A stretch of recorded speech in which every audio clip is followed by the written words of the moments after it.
Alrighty, so the next stop on our OSC journey or train, not decided what it is yet, is a camera control. So whether you're doing green screen or you're doing LED wall, 90% of the time, 99% of the time, you want to move a camera or your tracking offset around, so your whole scene moves relative to the camera, and spin around. Very important, director says just nudge it to the left or the right, bring it back a little bit, all that sort of stuff. So today we're going to set up an OSC control for that. So continuing in my OSC project, if you haven't been following along, you can always grab it on Gumroad instead.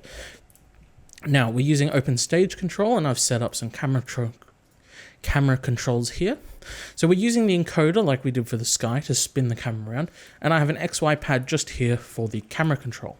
And we're going to use that sort of like a thumbstick or a joystick, sort of back, forward, left, and right, like so. So one important thing, however, is the making sure it sits in the middle. That way we can accurately move it around. Now in Touch OSC, I just basically set up in Unreal a dead zone, and we just sort of have to sit it around the middle when we're done with it. Now in Open Stage Control, however, we can actually, under XYZ here, hit spring and hit the tick button, and that'll snap it. Now at the moment it snaps into the bottom left corner because it snaps to 0, 0, 0, or just 0, 0.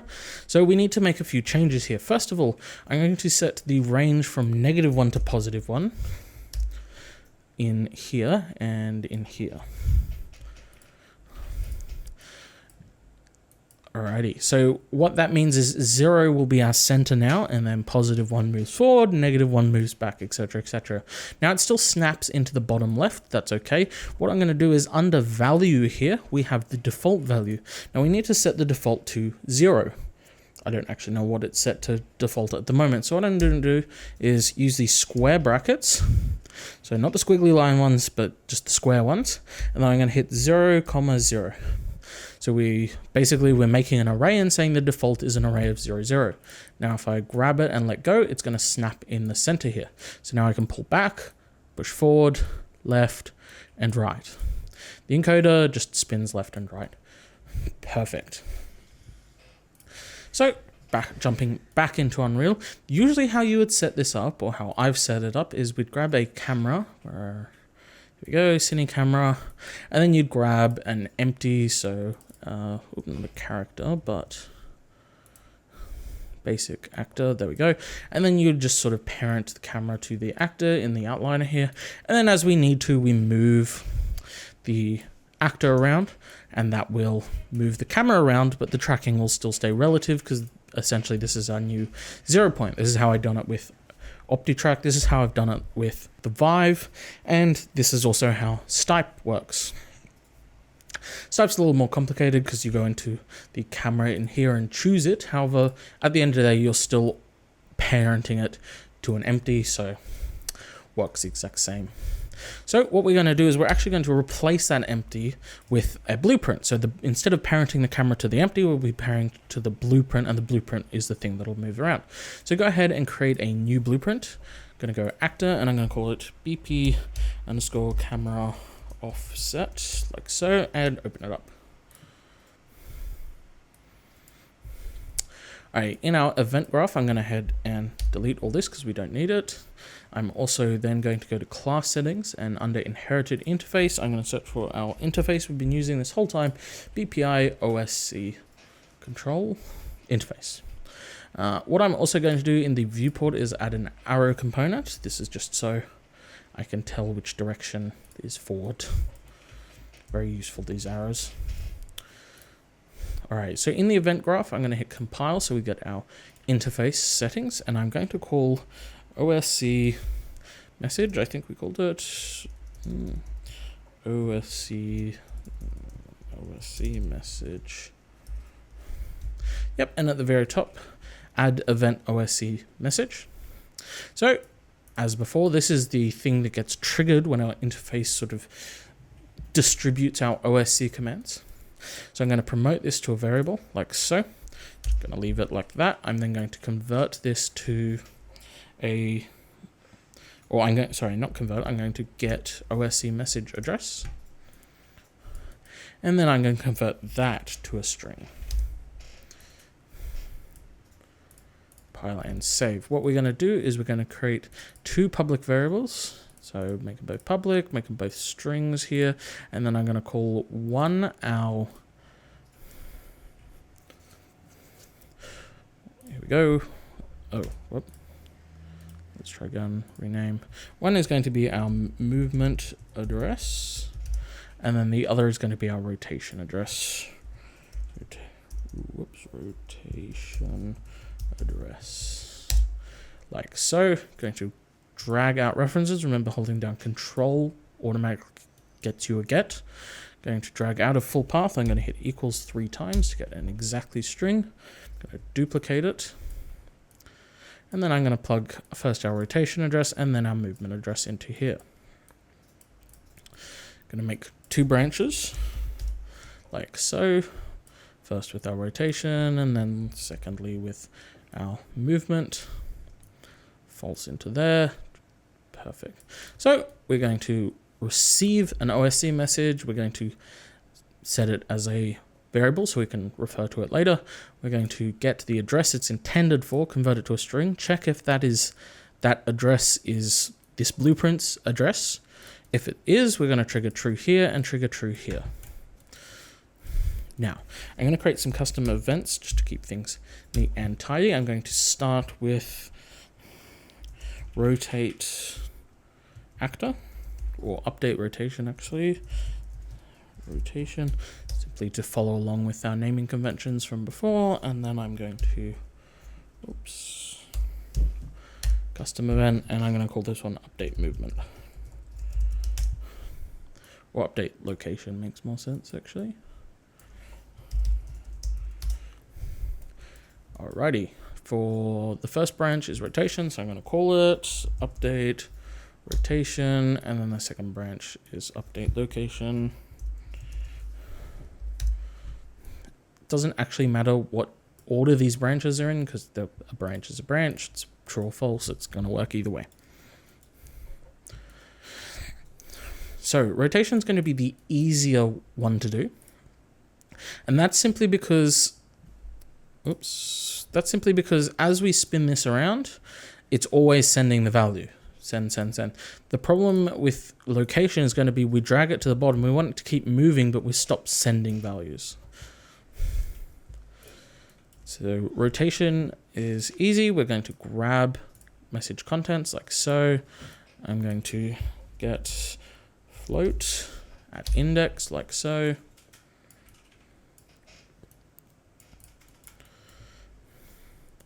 Now I'm going to get, usually we would set something in the scene. I'm actually going to set itself. So we'll get a reference to self, although we don't actually need one. What I'm going to do is I'm going to get actor rotation like so. So target is ourself. So we're going to get our own rotation. I'm going to break it, just right click it, hit split. I'm going to grab the value here and I'm going to add to your value here. So if you remember the encoder, the encoder here gives us -1 when we're spinning it counterclockwise and +1 when we're spinning it clockwise. Yeah, back, -1, forth, 1. So what we're going to do is we're going to take our current yaw, whatever that is, and we're either going to add +1 or add -1. Now, if you add -1, you're actually just taking away 1. So it's going to then change the yaw left or right. Lastly, I want to set the actor rotation. Whoops, I've got cap locks on. Set actor rotation like so. Again, we're going to leave target as self. I'm going to split the rotation pin here, and then I'm going to plug the output of our addition into the new rotation. So this is exactly how we set our sun up. We spin it one way, it's going to keep adding 1 to the yaw. Spin it the other way, it's going to keep taking 1 away from the yaw.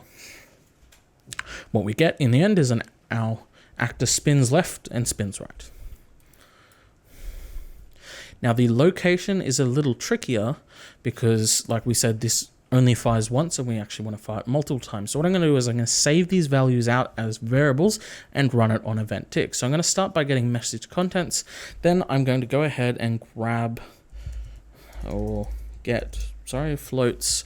And I'm just going to get floats like so, because what we're actually sending is 2 floats. We're sending the X value left and right and the Y value up and down. So we have 2 floats, so we're going to get a copy of both. 1, 2, like so. 0, and that needs to be 1. And then I'm going to promote these to a variable. So this one I'm going to call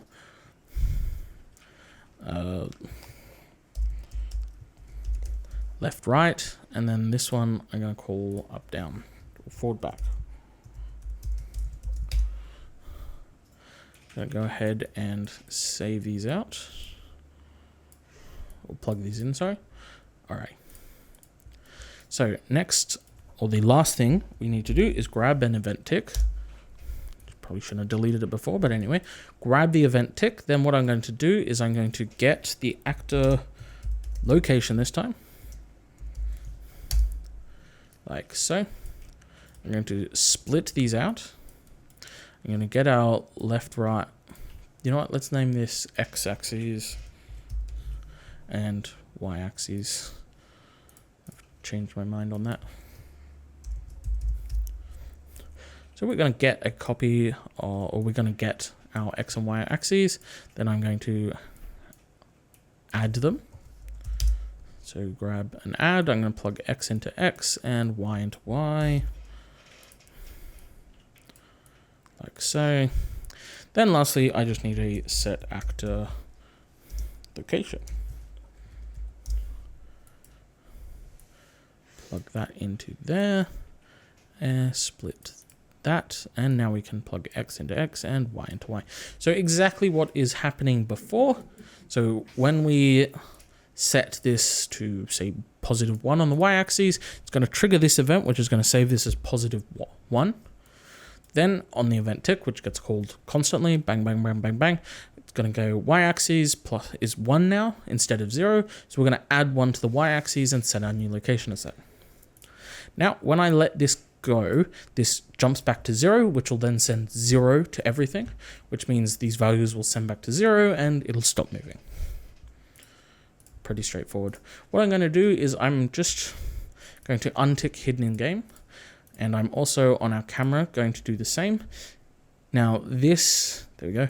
This is simply for demonstration purposes. Obviously you don't want to do this in an actual stage, because then you're going to see a someone's going to be like, what's that red arrow doing there?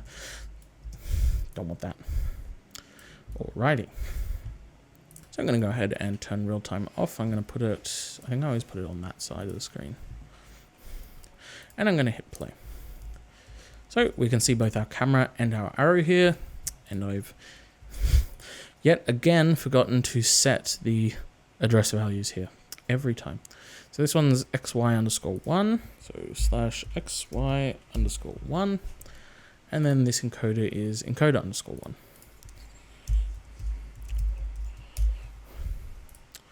right, now we hit play. So I'm going to go ahead and turn off the editor so I can see again. Here we go. So start with rotation, and sure enough, spin one way. Spin the other. Counterclockwise, spins counterclockwise, clockwise, spins clockwise. As for the camera controls,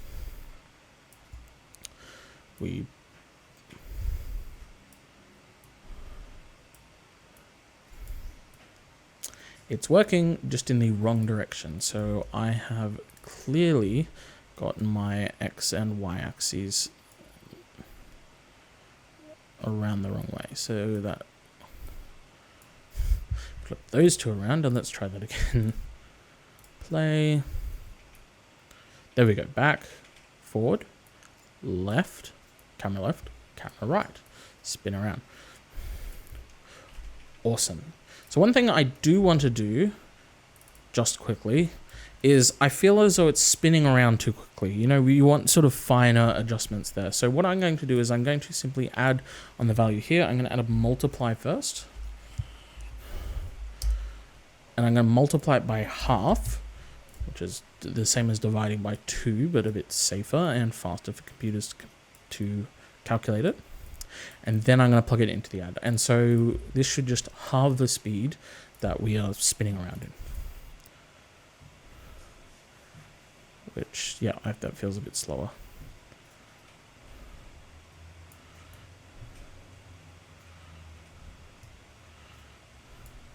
Okay, and then back, left, forward, right.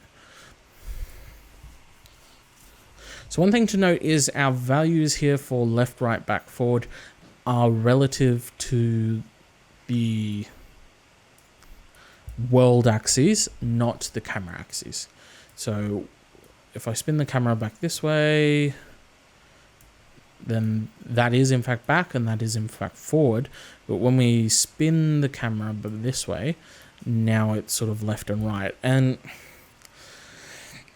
it's a tricky thing, mainly because your camera isn't always pointed perpendicular. So sort of having it relative to the direction the camera's pointing could be useful, but also might not be useful. And then the camera will move different to the rotation of the offset as well. So, you know, you might have your camera like that, and then now the offset is going one way and the camera's going the other way, which makes it even more complicated. So I have covered a few times. One example that comes up to mind is my drone tutorial video.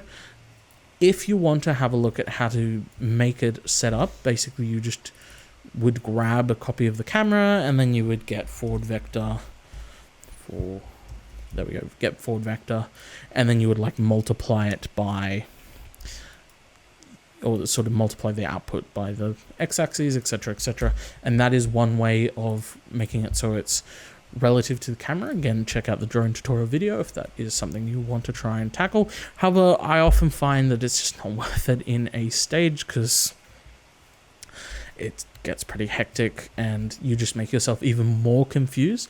You know, I like to know that because the world origin is going to be stationary like the LED stage, it's a bit more predictable, I find, than going based on the camera.